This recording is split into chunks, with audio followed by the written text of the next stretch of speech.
Hello everyone, my name is Nick, I'm the GPU enthusiast, and today we're going to talk about the 1050 and the 1050 Ti, and talk about their differences and how they run in 2024. So let's get into it. Remember, if you enjoy the video, to leave a like, comment, and subscribe. I really appreciate when y'all do that. Really been enjoying making these videos, so let me know if you guys are enjoying them too, or just let me know things I need to improve on. Why is this a relevant question in 2024? Well, a lot of PCs being sold used on Facebook Marketplace tend to come with a 1050 or a 1050 Ti, and for the most part, people will buy these PCs and upgrade the graphics card in them. Now, if you're in a position where you're buying this PC and you can't really spend money on a graphics card right away, I wanted to make this video to show you performance differences and the differences between these two graphics cards. A 1050 and a 1050 Ti are pretty similar when you look at them, but they have some core differences. For instance, the 1050 Ti comes with 4GB of VRAM, while the 1050 comes with 2GB of VRAM, which can make a big difference in a lot of modern titles, and we'll see that on benchmarks and on the games we play. We're going to go into a quick little history of the card. So the GTX 1050 was released on October 25th, 2016 for $209. It was built upon the Pascal architecture with 3,300 million transistors. It released with 640 GPU cores and 2GB of GDDR5 memory on a 128-bit bus. Now, the GTX 1050 Ti was also released on October 25th, 2016, and on the same Pascal architecture with 3,300 million transistors, the difference being that the Ti variant came with 768 GPU cores, 4GB of GDDR5 memory, and a 128-bit bus. This card released at the launch price of $139, so about $30 more than its non-Ti brother. Now, I will say that if you're going to buy a used GPU for a PC, it's not worth buying one of these when you can get a 1070 for about 80 to 90 bucks used on eBay, and the 1070 has 8GB of VRAM and just runs a whole lot better. So we're going to be running these GPUs on 6 different games at all different kind of graphic intensities. For instance, this was going to be 7 different games, and I was going to have Red Dead Redemption 2 in here, but for whatever reason, Red Dead just did not want to work at 1080p, and even when I would scale the resolution down to 720p, it just still didn't want to lower the graphic quality. It just kept crashing. I don't know if that's because of these GPUs specifically. It happened on both, so I'm assuming just Red Dead Redemption doesn't like these GPUs. So yeah, take that for what it is. So before you see the 1050 Ti on your left and the 1050's performance, we're playing CS2 on the first example.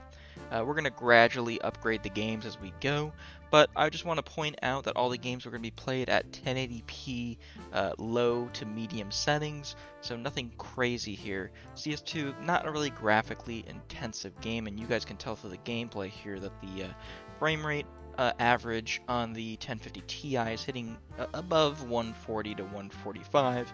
So if you're playing on an 144Hz monitor, the experience is going to be a lot smoother on the Ti variant than the regular 1050.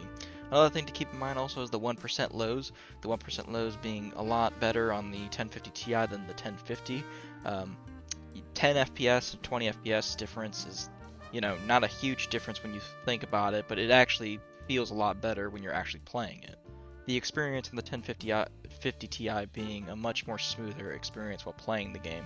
Now again, we're playing at 1080p, and I know a lot of Counter-Strike players like to turn down the resolution, and that is very much so that if we would turn down the resolution, we'd probably see better performance in both cards. But again, I exclusively want to test just 1080p in all these games.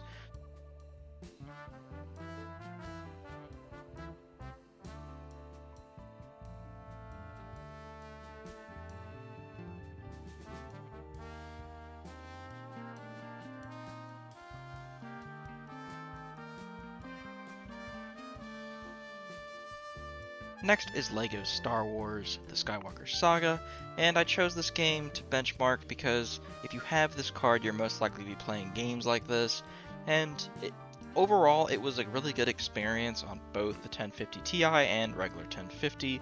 Obviously there was a little bit better performance on the 1050 Ti variant, but if I'm being honest, if I didn't have FPS counters, I wouldn't have noticed the difference. It was really smooth. So if you're playing at like 60 hertz on a 1080p monitor, this game can basically run on these cards very well. But I assume you can probably run this game on any cheap graphics card, so it's not that much of an achievement, but still very enjoyable experience.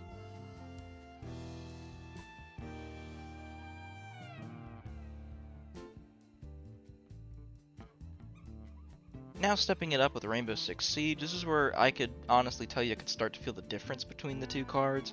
A slight difference nonetheless, but you could definitely feel it a little bit, where you're not really hitting 100 FPS on the 1050, and the 1050 Ti kind of just consistently stays around 100 FPS. Again, not a huge difference, it's not amazing, but you can definitely notice it while playing.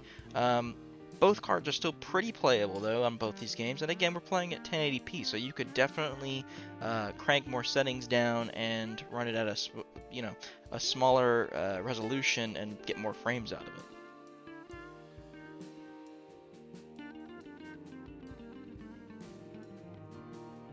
Next game is BeamNG.drive, and as you can tell, you can really start to feel the difference between the two cards here.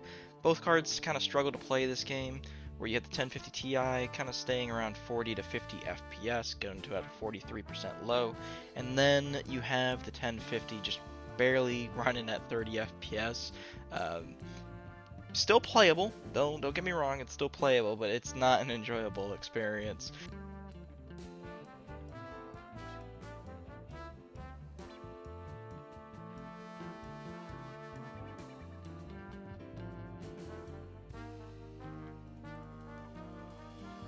Now with Apex Legends, you're going to notice that the 1050 just really struggles. I dare to say it's not very playable, especially since this is an FPS shooter. And the 1050 Ti actually surprised me a lot. It stayed above 60 FPS, not dipping down below that 1% low. And we were hitting about an average of almost 100 FPS, where on the 1050 we were just barely getting over 40 FPS. And then just having inconsistencies and just dips down into like 16, 20 FPS. So I would dare to say this is not playable with the 1050.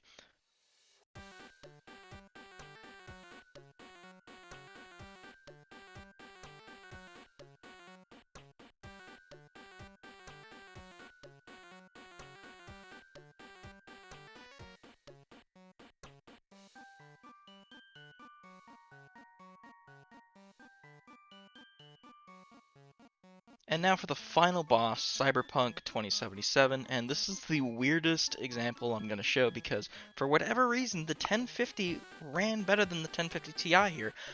Don't ask me how. If you know the reason, please put it in the comments because the 1050 did have a less average FPS, but it played at about the same FPS and it didn't have a worse 1% low, where the 1% low being about 28 FPS on the 1050 and the 1050 Ti being 14 FPS. I don't understand it. It just played it more smoothly. It just could be that the VRAM was throttling with the 4 GB more than the 2 GB, but yeah, just an anomaly to me.